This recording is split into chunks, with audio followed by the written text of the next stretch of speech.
पूज्य गुरुदेव परमन्या माता जी की सूक्ष्म उपस्थिति में यहाँ बैठे सभी हमारे देव संस्कृति विश्वविद्यालय के फैकल्टीज़ के सभी सदस्य, आदरणीय शरद भाई साहब, आदरणीय ज्ञान मिश्र जी भाई साहब, सभी प्यारे प्यारे बच्चों, छात्र छात्राओं, हमारे नवागंतुक छात्र और हमारे आमंत्रित अतिथि, all our invited guests. This is a historic moment that we are celebrating 151st birthday of Swami Vivekananda. In real sense, to speak on Vivekananda is something which gives me immense energy, When you take the name of Vivekananda, आपके अंदर भी ताकत भर जानी चाहिए, अंदर शक्ति भर जानी चाहिए. विवेकानंद नाम कई बार बदला, नरेंद्र नाथ बोले, बिले, उनका नाम पहले वीरेश्वर रखा गया, फिर बिले रखा गया, बिले प्यार से, उसके बाद फिर नरेन. तो भगवान रामकृष्ण ठाकुर रामकृष्ण देव कहते हैं आमार नोरेन कोथाए, आमार नोरेन कोथाए ताके पाठिए दाओ. कोई है बंगाली बीच में हमारे? कौन है? हाथ ऊंचा करो. हाँ, तो इसका मतलब क्या हुआ बोलो? मेरा नरेन कहाँ है? ताके पाठिए दाओ, उसको ढूंढ के लाओ. कोथाल आशीष रे नरेन, तू कहाँ है नरेन? बोलो कहाँ हो? तुम सब हो नरेन. कोथाल आशीष रे नरेन, चले आओ चले आओ चले आए चले. ये बंगाली भाषा है, मैं बंगाली भाषा में प्रस्तुत कर रहा हूँ. ये गीत है, ये इनका संवाद है स्वामी रामकृष्ण परमहंस का, जिसके माध्यम से उन्होंने बुलाया बुलाया बुलाया और वो ऊपर से अंतरिक्ष से सप्त ऋषियों की पृष्ठभूमि से वहाँ से चल के यहाँ नीचे आया और नीचे आकर के अपने बारे में भूल गया, पर उसने नर सेवा नारायण सेवा का अपना जो व्रत था उसको नहीं छोड़ा. वो देता रहा, बांटता रहा. 4 साल की उम्र थी और एक भिखारी आया, और भिखारी आया तो उसने मांगा, तो अंदर से जाके सारे कपड़े उठा लाया अपने और सब दे दिए, पकड़ा दिए, खाना पकड़ा दिया और कहा कल भी आना, मैं और ढूंढ के लाऊंगा और ला के दूंगा. माँ ने कहा तू घर को भिकमंगा बना देगा, क्या कर देगा, आखिर तू क्या देना चाहता है? तो बोले वो उसके पास तन पे कपड़ा नहीं था. ये जो मन में जो भाव है, संवेदना का भाव, ये आदमी को नर सेवा नारायण सेवा का कंसेप्ट देता है. तो जो स्वामी विवेकानंद हैं, उनके जो जैसे होता है ना, पूत के पाँव पालने में दिखाई पड़ते हैं, बचपन से ही उनके पाँव दिखाई पड़ने लगे थे, उनके बारे में पता चलने लगा था कि ये महान आदमी, महान व्यक्ति बनेगा. 18 वर्ष की उम्र थी, पहली मुलाकात ठाकुर की और नरेंद्र नाथ. बच्चों बात मत करो, बात नहीं करना. मैं 5 मिनट के लिए बोलने आया हूँ, तुम चुप रहो बिल्कुल. और वहाँ कोई खड़ा हो तो सावधानी से पीछे आके खड़ा हो जाए, इनके पीछे आके खड़ा हो जाए ताकि ये बात नहीं करें. पहली मुलाकात सन 1881 में, आयु 18 वर्ष, नवंबर महीने की रात्रि थी, नवंबर महीने की रात्रि. सिमुलिया मोहल्ला, सुरेंद्रनाथ मित्र के घर स्कंद जयंती, जिसको हम कार्तिक पूर्णिमा कहते हैं, स्कंद जयंती बंगाल में कहते हैं, वो मनाई जा रही थी. और वहाँ नरेंद्र को बुलाया गया. नरेंद्र नाथ ने वो गीत गाया जो आज आपने सुना. मैं उसका बंगाली ट्रांसलेशन सुनाता हूँ, थोड़ा छोटा सा. चलो रे मन निज निकेतने, आपने सुना था ना, चलो रे मन, चलो रे उस वहाँ चलो. कहाँ चलो? चलो रे मन निज निकेतने. संसार विदेशे विदेशीर वेशे, संसार वेशे विदेशीर वेशे, भ्रम केनो अकारणे, चलो रे मन निज निकेतने. मन से कहते हैं, अपने आत्मा से कहते हैं, अपने अंतःकरण से कहते हैं कि उस जगह चलो जहाँ के तुम रहने वाले हो. तुम रहने वाले कहाँ के हो? परमात्मा के यहाँ के. और ये संसार विदेश है, थोड़े दिन के लिए आए हो यहाँ, और यहाँ आकर के तुम क्या कर लोगे? तुम थोड़े दिन का राग विलास, भोग विलास कर लोगे, परंतु इसके बाद, और ये संसार विदेश है, विदेशी वेश में बैठा हुआ है. तो विदेशी वेश से मोहित मत होना, मोहित होकर के अपने आप को भूल मत जाना. कहाँ चलना है? भ्रम में मत पड़ जाना. भ्रम केनो अकारणे, ये बंगाली है, बंगाली में जो मैंने बोला है आपको. मैं अभी 1 हफ्ते पहले 5 तारीख को विवेक संगम नाम का एक कार्यक्रम हुआ था दिल्ली में. उसमें करीब 30-35 हज़ार लोग की उपस्थिति में एक विवेकानंद के ऊपर जो समारोह चल रहे थे उनका समापन करके आया। वहाँ मैं इस कविता को वहाँ भी गाया था मैंने। बहुत बहुत गणमान्य नागरिक, विश्व भारत के परमाणु वैज्ञानिक अनिल काकोडकर और ढेर सारे श्रेष्ठी वर्ग के लोग और ढेर सारे प्रबुद्ध वर्ग के लोग वहाँ मौजूद थे। उनके बीच में मैंने बोला था आज से 7 दिन पहले। इसके पहले 15 दिसंबर को मैंने नाटक देखा था जो अभी यहाँ हुआ।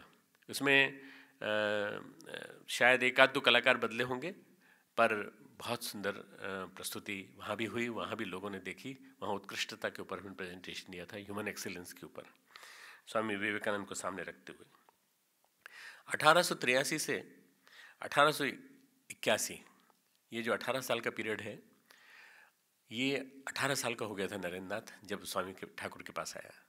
ये जो 1863 से 1881 का समय है, ये हमारे देश का पराभव का पराकाष्ठा का समय है। आपको मालूम होगा 1857 में गदर हुआ था, जिसको अंग्रेजों ने गदर नाम दिया था, पर यह हमारा राष्ट्रीय स्वाभिमान, राष्ट्रीय स्वतंत्रता आंदोलन का पहली प्रस्फुटित होने वाला एक स्वरूप था। इस 1863 से 1881 के पीरियड के दौरान नरेंद्र नाथ ने उठते हुए बढ़ते हुए अपने सामने देखा कि किस तरह से भारतवासियों के स्वाभिमान को कुचला जा रहा है, फसल उजाड़ी जा रही है और सारा के सारा ऐश्वर्य, भारत का ऐश्वर्य जहाज़ों में भर भर के अंग्रेजों के यहाँ ले जाया जा रहा है। सारा हमारा देश लुट रहा था बुरी तरह से। ऐसी स्थिति में एक ऐसे सन्यासी का आना जो योद्धा सन्यासी था, और उस सन्यासी का आना बहुत ज़रूरी था। मैं तो सन्यासी था ढेर सारे हैं, बहुत सारे, भोग विलास में लिप्त, सोने की माला पहने हुए, ढेर सारे आभूषण पहने हुए और सोने की पालकी में चलने वाले, न जाने कितना वैभव। पर ये तो बिल्कुल ही एक प्रकार से ऐसा सन्यासी था जिस सन्यासी को ये कहा जा सकता है कि इस सन्यासी ने अपना जीवन विशुद्ध रूप से अपने लिए नहीं, औरों के लिए जिया। अपने लिए तो ढेरों लोग जीते हैं, पर औरों के लिए जीने वाले गिने चुने होते हैं। और स्वामी विवेकानंद औरों के लिए जीने के लिए आए थे, एक नमूना पेश करने आए थे कि भारत को इस समय कैसा होना चाहिए, युवा को कैसा होना चाहिए, एक युवा किस तरह से जीवन जीना चाहिए। ये सारा के सारा उनके जीवन में हम देखते हैं। प्रतिकूलताओं की अनंत एक महायात्रा उनके सामने से निकली। Adversities to the maximum, to such an extent that his father died and his all the resources were taken. His uncle had taken away everything from his house, and ultimately the conspiracy was, षड्यंत्र ये था कि पूरे घर को ले लिया जाए और कम से कम रहने के लिए भी इनके पास कुछ न बचे। ऐसी स्थिति में नरेंद्र नाथ ठाकुर के पास आता है और ठाकुर से मांगता है, तो ठाकुर कहते हैं जा माँ से मांग, काली से मांग। वहीं से एक सन्यासी का उदय होता है। मित्रों, जो लड़का 19-20 साल का युवा होता है, उसमें कितनी ऊर्जा होती है, भूख लगती है, खाना खाने का मन करता है, अच्छा खाना खाने का मन करता है, 4-5-6 रोटी कम से कम खा सकता है, चावल खा सकता है ढेर सारा। वो पानी पी के चला आता है और कहता है माँ से, माँ मैंने दोस्त के भोजन कर लिया, तुम्हारे लिए थोड़ा सा भोजन में है, मैं लेके आया हूँ। किसी मंदिर से प्रसाद लेकर के आ गए, उसी को प्रसाद को ग्रहण कर लिया। कितनी प्रतिकूलताओं में जीवन यात्रा कटी होगी, और उसी प्रतिकूलता में अपनी श्रद्धा और अपनी निष्ठा को अपने गुरु के प्रति बनाए रखना बहुत बड़ी बात है। गुरु के प्रति अपनी श्रद्धा बनाए रखी, गुरु के प्रति निष्ठा बनाए रखी। गुरु ने कहा भूल जा अपने घर को, तेरे घर के लिए मोटे अनाज की चिंता बिल्कुल मत कर। जब ये घटनाक्रम घटा तब मोटा अनाज मिलता रहेगा, कपड़े मिलते रहेंगे। उसके बाद व्यवस्था हो गई। उसके बाद सुरेंद्र नाथ मित्र ने व्यवस्था कर दी, और सुरेंद्र नाथ मित्र के बाद फिर खेतड़ी के नरेश ने एक नियमित रूप से पेंशन बांध दी। उस ज़माने में 150 रुपये, आज के ज़माने के हिसाब से 15-20 हज़ार या 30,000 रुपये करीब माने जाएंगे। 150 रुपये प्रति माह उनके आने लगा खेतड़ी से, जब स्वामी विवेकानंद घूमने लगे, प्रवृज्ञा करने लगे। मित्रों, ये जो ठाकुर का जो चेला था, ये वास्तव में बड़ा जोरदार आदमी था, बहुत जोरदार आदमी। इसने कभी हार नहीं मानी, आखिर तक हार नहीं मानी। वासना के आक्रमण हुए, न जाने कितनी प्रतिकूलताओं के आक्रमण हुए। एक राज्य की रानी ने, एक राजकुमारी ने इनको पत्र लिखा और कहा, मैंने सुना है नरेंद्र, तुम इतने इंटेलिजेंट हो, तुम इतने पढ़े लिखे हो, सब कुछ है, पर तुम इस समय गरीबी में जीवन बिता रहे हो। तुम्हारे पिताजी की मृत्यु हो गई और घर में सब कर्जा सब चढ़ गया। तुम मेरे से शादी कर लो, मैं इस घर की एक अकेली वारिस हूँ और तुम्हें सब कुछ मिल जाएगा, तुम्हें सब कुछ मिल जाएगा। तुम सुंदर हो, बलिष्ठ हो और तुम्हारा रूप रंग भी बहुत अच्छा है, उज्जवल है, और मैं तुमसे प्यार भी करती हूँ। तुम आज की दुनिया में, यदि आज के युग में कोई लड़की ऐसा प्रपोज करे तो कौन लड़का होगा जिसके मुंह में लार नहीं टपकेगी? लार जरूर टपकेगी आज के युग में, निश्चित रूप से। ऐसा कोई एक आदि बिरला होगा जो अपने ऊपर अपना नियंत्रण कर सके। मित्रों, नरेंद्र नाथ ने उस लड़की को पत्र लिखा, बहन तो तुमने, बहन करके संबोधित किया, बहन तुमने मुझे इस लायक समझा कि तुम मेरे साथ जुड़ो, बहुत बड़ी बात है, परंतु मैं तुमको बता देना चाहता हूँ कि मैं जिस उद्देश्य के लिए आया हूँ उस उद्देश्य की पूर्ति के लिए मुझे मेरा प्रेमी मिल गया है और मेरा प्रेम मेरा ठाकुर से हो गया है। अब मेरे लिए जीवन में अब कोई नहीं आ सकता। अब मेरा ठाकुर और मैं, हम दोनों मिल करके इस काम को करेंगे तो ठाकुर ने दिया। वो लड़की, उस लड़की को वो कहते हैं कि तुम चाहती हो कि मैं घर जमाई बनकर रहूं तुम्हारे घर में, तुम चाहती हो कि मैं तुम्हारे साथ रह करके उपभोग करूं सांसारिक साधनों का, मैं नहीं करना चाहता। मित्रों, ये एक किसी सन्यासी के जीवन का एक ऐसा अभिज्ञात पक्ष है जो आपको नहीं मालूम है। उनके जीवन में विदेश यात्रा के दौरान भी बहुत सारे ऐसे प्रकरण आए जिसमें कि वासनात्मक आक्रमण हुए। उनकी सार्वजनिक धर्म सभा में जहाँ वो बोल रहे थे, उस धर्म सभा में एक प्रताप चंद मजूमदार नाम के व्यक्ति प्रतिनिधि के रूप में, हिंदू धर्म सभा के प्रतिनिधि के रूप में गए थे। उन्होंने देखा कि इतने ओजस्वी स्वर में और इतने बढ़िया स्वर में, इतने अच्छी तरह से और चोगा पहने हुए एक आदमी ने my brothers and sisters of America ऐसा कह के संबोधन किया और 3 मिनट तक तालियां बजती रही खड़े होकर के। ईर्ष्या से भर गया वो भी कलकत्ता से था। उसने ढेरों डिस्पैचेस उसी दिन, उसके बाद आने वाले 3 वर्ष तक वो निरंतर करता रहा कि ये ढोंगी है, इसके सारे अमेरिकन महिलाओं से संबंध हैं, न जाने कितनी अमेरिकन महिलाएं इसके साथ जुड़ी हुई हैं, इसकी बात मत मानना, इसके बारे में पेपर में छपे तो मेरा भी छाप देना कि मैं ये कह रहा हूँ, मैं ये कह रहा हूँ, मैंने देखा है इसको, मैंने देखा है इसको, मैंने देखा। लोग बड़े भ्रम में पड़ गए। स्वामी विवेकानंद के पास पत्र आए, स्वामी विवेकानंद के पास आए पत्र कि आपके बारे में तो यहाँ प्रताप चंद मजूमदार ने ये लिख करके भेजा है, समाचार पत्रों में ये छप रहा है। तो विवेकानंद ने कहा कि नहीं, मैं इन सब चीज़ों का प्रतिवाद नहीं करूँगा। किसी भी प्रकार का, बिना किसी प्रकार का निरुत्तरवादी मौन ही मेरा जवाब है, निरुत्तरवादी मौन ही मेरा जवाब है। मैं इसका कोई उत्तर नहीं देना चाहता।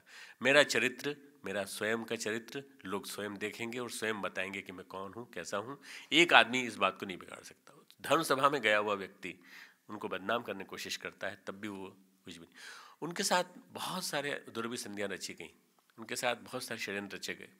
3-3, 4-4 दिन तक भूखा रहने वाला व्यक्ति एक सड़क के किनारे बैठे हुए चांडाल के पास जाकर के भोजन मांगता है कि 3 दिन हो गए मुझे भोजन नहीं मिला, मुझे भोजन दे दो। मैं भोजन दे दूं पर मेरा भोजन है कितना, थोड़ा सा भोजन, जरा सा, और मैं चांडाल हूँ, तुम अच्छे ब्राह्मण लगते हो, तुम तो सन्यासी लगते हो, तुम स्वामी लगते हो, तुम कैसे खाओगे? अरे बोले नहीं, बैठो तुम, चलो आओ तुम साथ में बैठ कर दोनों खाएंगे। दोनों ने खाया।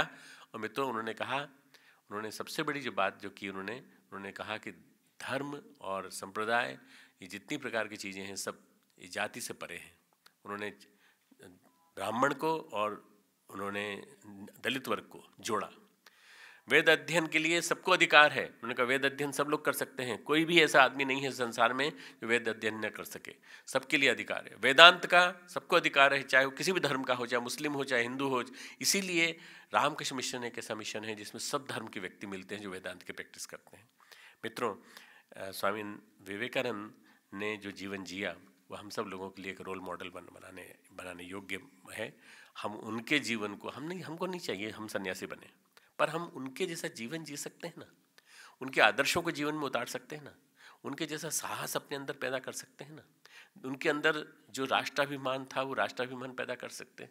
हम तो छोटी छोटी बातों में पाश्चात्य संस्कृति के सामने, पाश्चात्य सभ्यता के सामने मुंह फेंक देते हैं, अपनी संस्कृति को भूल जाते हैं। और हम बार बार ये कहते हैं कि हम जो है वो आधुनिक ज़माने के युवा हैं, हम आधुनिक युवा हैं। आपने देखा नहीं, नाचते गाते युवा आए थे बीच में जिस नाटक में, जिसमें झूमते हुए जीन्स पहने हुए युवा आए थे।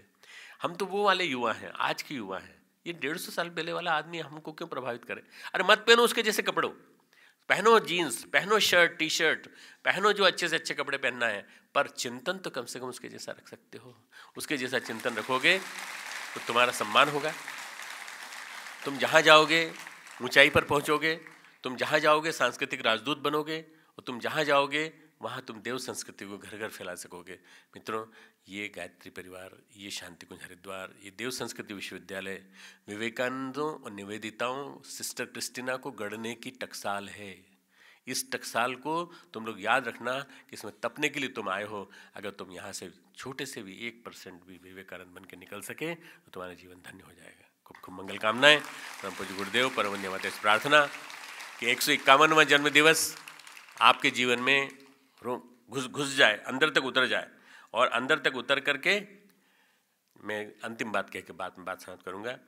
अगर स्वामी विवेकानंद को यदि हम माने, एक प्रकार से उनको दोनों की तुलना करें, ठाकुर की और उनकी, तो ठाकुर अगर बिंब थे तो नरेंद्र नाथ यानी ठाकुर विवेकानंद प्रतिबिंब थे। बिंब यानी एक प्रकाश का दीपक, प्रतिबिंब यानी इमेज। अगर वो रामकृष्ण परमहंस सागर थे, विवेकानंद किनारा थे, और यदि रामकृष्ण परमहंस यदि बिंदु थे तो विवेकानंद रेखा थे। इतना बड़ा विलक्षण युग्म हमारे भारतीय संस्कृति के जीवन में कभी नहीं आया। ऐसा युग्म बार बार नहीं आता मित्रों। विवेकानंद से तुलना हजारों की होती है, लाखों की होती है, पर मित्रों विवेकानंद बनना बहुत बहुत मुश्किल है। विवेकानंद बनने के लिए लाखों बार जन्म लेना पड़ेगा, तब जाकर के विवेकानंद जैसा बन पाएंगे। हम छोटा सा कुछ विवेकानंद का आदर्श अपने जीवन में उतार सकें। आज के दिन 12 जनवरी के दिन राष्ट्रीय युवा दिवस के रूप में, और राष्ट्रीय युवा दिवस के रूप में अपने अंदर के युवा को जगा सकें। कितनी उम्र हो जाए कोई फर्क नहीं पड़ता। मैं 64 साल का हूँ, पर मैं अपने आप को युवा मानता हूँ, और मैं सोचता हूँ मेरी तुलना में मेरी उम्र के लोग जिनकी मोटी मोटी तोंद निकल आई है और जिनके गाल ऐसे हो गए हैं, और उन सब की तुलना में मैं अधिक युवा हूँ। और मैं अंदर चिंतन की दृष्टि से मैं कभी मैं बूढ़ा नहीं हुआ। मैं हमेशा ये मानता हूँ कि मेरे गुरुदेव कभी 80 साल की उम्र में कभी बूढ़े नहीं हुए। वो कहते थे मैं स्वीट 17 हूँ 70 साल की उम्र में, मैं स्वीट 75 हूँ, मैं स्वीट 80 हूँ, तो मैं भी मित्रों में स्वीट 64 हूँ। और मैं इसी तरह से तुम भी अपने आप को हमेशा यही कहते रहना कि हम कितने ही बड़े हो जाएं, कितने ही बूढ़े हो जाएं, हम दादी बन जाएं, हम नानी बन जाएं, हम नाना बन जाएं, हम दादा बन जाएं, पर हम अपने युवा जीवन को कभी नहीं भूलेंगे। अपने युवत्व को, अपने सार्थक यौवन को जागृत रखेंगे, क्योंकि सार्थक यौवन ही आध्यात्मिक दृष्टि देता है, वही आध्यात्मिकता को जीवन बताता है। खूब खूब मंगल कामना। आज एक बालक हमारे गोल्ड मेडल लेके आए हैं, मैं उनको सम्मानित करना चाहता हूँ। हमारे यूनिवर्सिटी से योग डिपार्टमेंट से श्लोक भैया 20th international competition on yoga में 20 कंट्रीज़ के बीच में फर्स्ट पोजीशन स्कोर की है अपने एज ग्रुप में। एक अंतर्राष्ट्रीय स्तर का अचीवमेंट है जो श्लोक भैया ने हमें दिलाया है, और एक छोटा सा नहीं, एक बहुत बड़ा गिफ्ट है टीसी सर की ओर से, टीसी शर्मा सर की ओर से उन्हें। And in fact, the whole congratulations, heartiest congratulations from the whole DSVB family to our big brother. Thank you.